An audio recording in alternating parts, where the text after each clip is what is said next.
When you're seeing a woman who you're looking to approach, and you have the desire to approach her, but your emotions aren't backing you up and your body's slowing you down, what it is that you're being stifled in due to impulse control. So what I do is I call it proof, not promises. You want to view your brain as a horse, and you have to be good at tricking the horse into doing what you want it to do. Everything that I do on a day-to-day basis is constantly me tricking my brain. I trick my brain. Now, I'm feeling unstifled just by maybe doing a little bit of silly stuff. It's like a shell that you break out of, okay? I used to do exercises with students. I don't do this anymore. I was afraid I'd get in trouble. But I literally make them take their shirt off and run through the streets going, I'm free, or like put a shirt on like a ninja mask, just walk around and be like, hiya, chung chung chung, like, like running through the streets. Some of the best moments of my life were doing that. It's exhilarating, I gotta tell you. Because what happens is that you'll feel your body going, no, no, no, no, like this, and then because you're doing something so dramatic, like running around shirtless or running around with a ninja mask on your head, and I had to have like my boots on my feet and start doing like ninja poses and shit, it's completely bizarre. It's just a social experiment, but it taught me something. What would happen is I'd feel like, no, no, no, and then all of a sudden my brain would go, he's doing this. This motherfucker's doing this. Let's make it better, because he's gonna do it.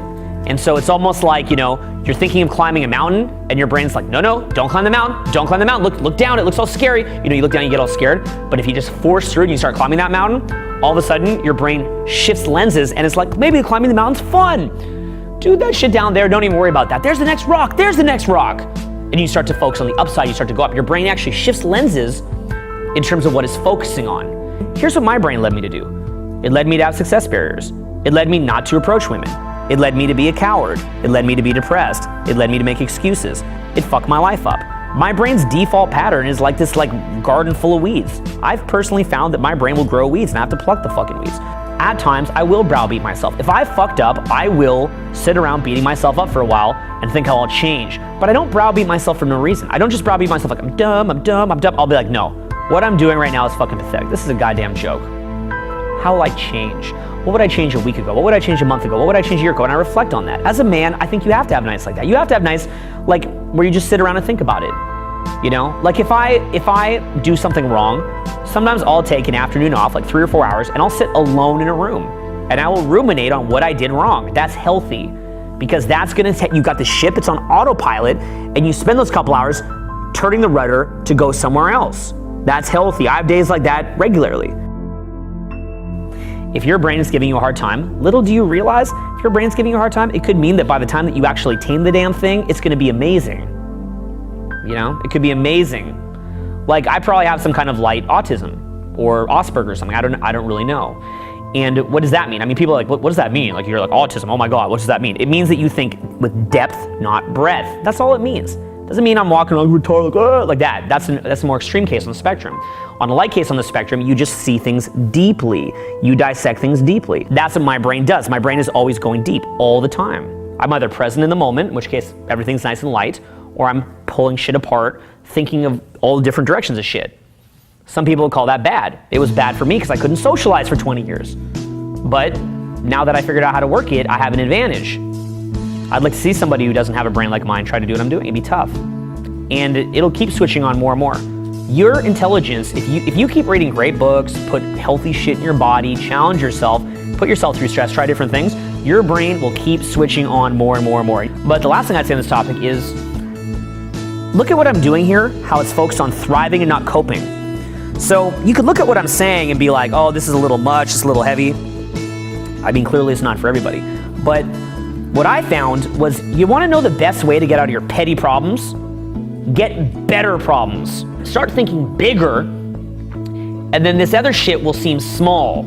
The problem with a lot of dudes is they're not thinking very big. And if they're not thinking big, then anxiety over approaching a woman is very real and pervasive and consuming. And you can tell the size of a man by the size of his problems, can't you? So a man who's very upset and overwhelmed by a small problem is probably a man with smaller ambitions and a smaller circle of concerns, as Stephen Covey would call it. Because I was walking around in such an angry, petty state for so many years, I actually found a lot of relief in thinking bigger. It actually, paradoxically, made my life easier. It made my life less painful, less shitty by thinking bigger. Because now, oh, I'm afraid to approach that girl? well, I got a lot bigger shit to worry about than this. Let's go.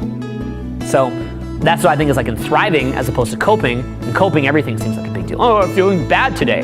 That's another big thing is wrapping with this. Like everything I'm talking to you guys about is about thriving, not coping. Don't need to do it to be happy. You can be in coping and be happy. Again, you're coping, flip your phone, have a good little wank, you're good. You can be happy. But to me, happiness is setting the bar low. You know, people say happiness is the ultimate. Dude, you're making happiness too complicated.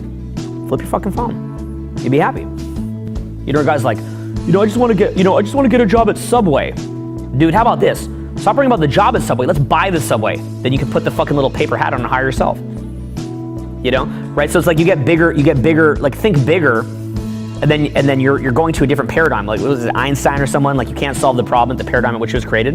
Go to a higher paradigm. So, yeah, I love the concept of thriving. I don't think thriving is necessary to be happy. I think you'd be happy. I mean, a lot of people that are coping through life that are still happy. But I think you can be happy anyway, and then you could thrive. Just if you want to. Just if you want to. That's it. No need to. There's no need to.